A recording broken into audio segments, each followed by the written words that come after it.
नमस्कार दोस्तों, मैं अंकुश चौधरी, एक अध्यापक, एक मोटिवेशनल स्पीकर, एक लाइफ कोच। और आज मैं राष्ट्रहित में आप लोगों से एक आह्वान करना चाहता हूं। वो है, युवाओं के मन में एक प्रश्न बना हुआ था, कटप्पा ने बाहुबली को क्यों मारा। अब इसका उत्तर मिल गया है और सिनेमा चला भी अच्छा है, यानी कि मूवी चली भी अच्छी है जो चलनी चाहिए थी। बस देश के लिए जानना जरूरी ये नहीं है कि कटप्पा को बाहुबली ने क्यों मारा, जबकि जानना यह जरूरी है कि नेताजी सुभाष चंद्र बोस को क्यों और किसने मारा। अमर शहीद चंद्रशेखर आजाद की मुखबरी क्यों और किसने की थी। श्री लाल बहादुर शास्त्री को किसने और क्यों मारा। मोहनदास करमचंद गांधी की हत्या के वह कारण क्या थे। डॉक्टर श्याम प्रसाद मुखर्जी की हत्या क्यों और किसने की।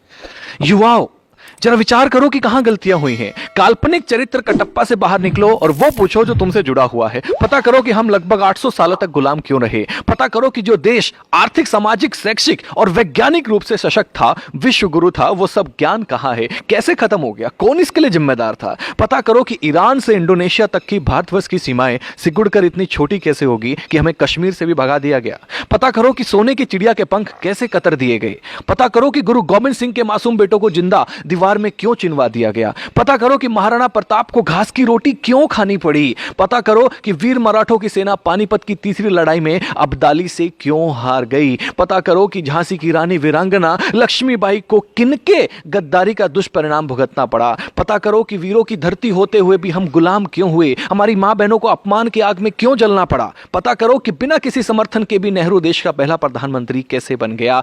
पता करो कि पाकिस्तान का स्थायी रोग किसने भारत को दिया, तब हुआ क्या क्या था। दोस्तों, पता करो कि कश्मीर को नासूर बनाने का बीज किसने और क्यों और कैसे बोया था। पता करो कि नेपाल के महाराजा भारत में विलय के प्रस्ताव को 1952 में जो था उसको किसने और क्यों ठुकराया था। पता करो कि 1953 में यूएनओ ने भारत को स्थायी सीट देने के स्वयं अमेरिका के प्रस्ताव को क्यों भुला दिया था और वह सदस्यता चीन को क्यों दिलवा दी थी। पता करो कि सेना को हत्यारा, नक्सलियों को क्रांतिकारी व जिहादी आतंकवादियों को भटका हुआ बेरोजगार नौजवान कहने वाले देश का सांसद कैसे बन गया।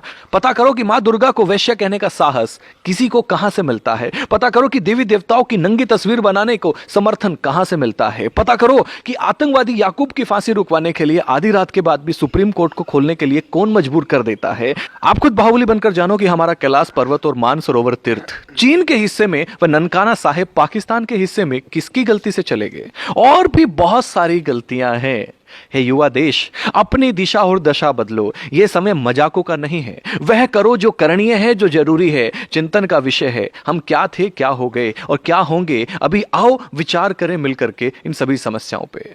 हम सबका कर्तव्य है कि इतिहास की गलतियों को विवेचना कर देश हित में और भविष्य में उन गलतियों को ना दोहराने का प्रण लें। तब ही हमारी मातृभूमि, हमारी संस्कृति, हमारा धर्म सशक्त, समृद्ध व सम्मानित होगा। जो सेकुलर जाहिल कहते थे कि हस्ती मिटती नहीं हमारी, जाकर देखे दोस्त, अफगान, पाकुर, बांग्लादेश में बस्ती दिखती नहीं तुम्हारी। भारत माता की जय। इसे अधिक से अधिक युवाओं तक पहुंचाएं, शेयर करें। चिंगारी मैंने लगा दी है, इसको धधकती ज्वाला बनाने का काम आप लोगों का है। जय हिंद, जय भारत।